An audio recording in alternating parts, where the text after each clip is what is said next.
အားလုံးပဲမင်္ဂလာပါဗျာယနေ့တင်ဆက်ပေးခြင်းတဲ့အကြောင်းအရာကတော့အရင်နေမရှိလို့လမ်းမေးပေါက်တဲ့မကြီးရွက်ခူးရောက်တော့အောက်ကချွတ်ထားတဲ့ဖနက်ပြောက်လို့45ချက်ရှုံးနေဆိုသလိုဖြစ်နေတယ်ကားသမားတွေကြောင်းပဲဖြစ်ပါတယ်ခေါက်ချေးရဘလောက်ရမယ်မသိဘူးအိမ်ကပါလဲပတ်စံတော့3လို့ကုန်ပြီကားတစ်ခေါက်တန်ဘလောက်ကြာလဲမမေးနဲ့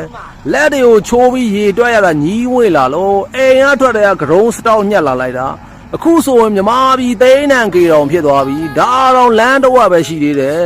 ဒီပုံစံတိုင်းဆိုရင်လမ်းနဲ့မပုံတင်ပြရမှာမဟုတ်ဘူးအိမ်ဝင်လဲမပုံတင်ပြရမယ်ဂိမ်းဆိုင်နေပြီငိုးမှကြမ်းချက်အော်ဘယ်မကန်ကျွန်တော်တော့ကြောင်းဆရာမလို့တာအခုတော့ကောင်းကြီးပေါင်းစားပြီးဘလို့မဟုတ်ရလို့ပဲဂိမ်းပေါင်း1600နဲ့စားစိတ်တွေကိုစင်းလို့ရတာ KBZ ကဂျာကြီးတော့အဲ့လောက်ရှုံမယ်မထင်ဘူးပွဲစရဆိုင်ခန်းမှာကျဲနေမယ်ဂိမ်းတွေကတော့စိတ်ချက်လမ်းပိတ်လို့ကားတန်းနေတာဟိုကြောက်အောင်လို့ပျော်ပွဲကထွက်လာများထင်နေလားမသိဘူးလေရင်နဲ့ဈေးတယ်ပဲကြောက်နေရတယ်ချဲမယ်ဆိုတာကြီးပဲ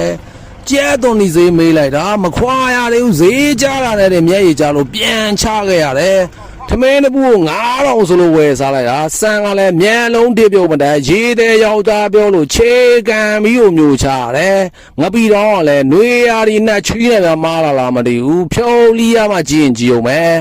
အသားတော့ကလည်းမွေးကင်းကလေးရဲ့လက်ဦးလောက်ပဲရှိရသမှာသွားရှုံလို့တော့မရဘူးမနက်ထဲကဝါလိုက်တာပါညောင်းလို့တာပြေးလိုက်ရညာထီကိုမကုန်ဘူးငိုးမှတန်ချက်အားမောင်းတက်ရှင်တို့လိုက်လာတဲ့စပရာလဲတနာပါလေစားပြမရှိလို့လက်ဝိတ်တက်ထိုးတာဝါပြသွားပါမရှိဘူးဆိုသလိုဖြစ်နေပြီ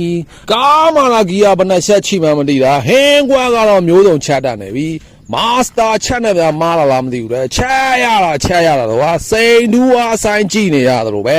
ဒီခါရွာပြန်ရောက်ရင်ရေခဲတော့ဖင်ခုထိုင်ပြီးသမင်းချမ်းခဲပဲရက်ခတ်စားတော့မယ်ကားနောက်တော့ငိုးမလိုက်ဘူးတဲ့ကြမ်းချက်